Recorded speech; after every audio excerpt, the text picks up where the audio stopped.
Star plus के famous serial Anupama में बहुत ही इंटरेस्टिंग ट्विस्ट आ गया है और जैसी खबर हम लेकर आए हैं आप लोगों के लिए, ये सुनकर आप बेहद खुश हो जाएंगे। दरअसल यहाँ पे अब अनुपमा की तबीयत बिल्कुल ठीक हो गई है, यानी कि अनुपमा अब होश में आ गई है।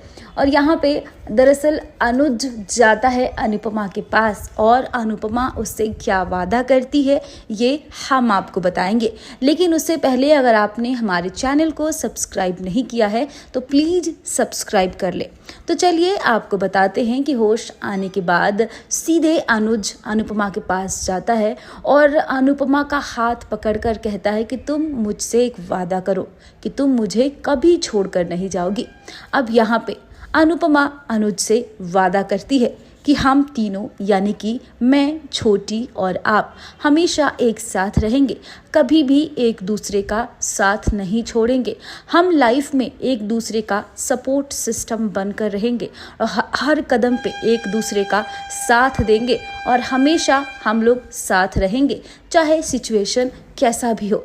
यहाँ पे अब अनुज अनुपमा का हाथ पकड़कर सिर्फ रोता है और उसे अपना हाल बताता है कि तुम्हें नहीं पता अनु कि मेरी क्या हालत हो गई थी तुम्हें देखकर, जब डॉक्टर ने कहा कि तुम अब नहीं हो, यानी कि तुम्हारी सांसें चलना बंद हो गई थी।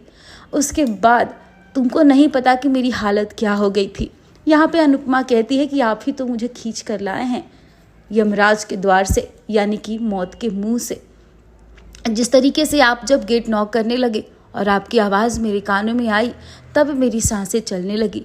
यहाँ पे अब अनुज कहता है कि देख लो अनु, हमारी सांसें भी एक दूसरे से जुड़ी हुई हैं, यानी कि अगर हम दोनों अलग होंगे तो एक साथ ही अलग होंगे, बाकी हमें कोई भी अलग नहीं कर सकता है। जी हाँ, यहाँ पे अनुज अनुपमा से ये बात कहता है।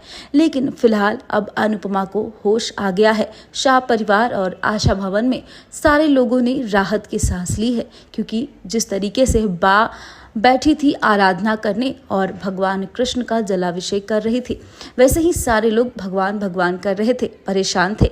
इधर आद्या भी बहुत खुश है कि उसकी मम्मी अब वापस आ गई हैं, अब उसे उसकी मम्मी मिल गई है। लेकिन अब क्या अनुपमा के लिए ये दिन जो है वो अच्छे रहेंगे, यानी कि जितना घाव गहरा है उसका, क्या वो बेहतर तरीके से ठीक हो पाएगी? आपको क्या लगता है? कमेंट करके हमें ज़रूर बताइएगा।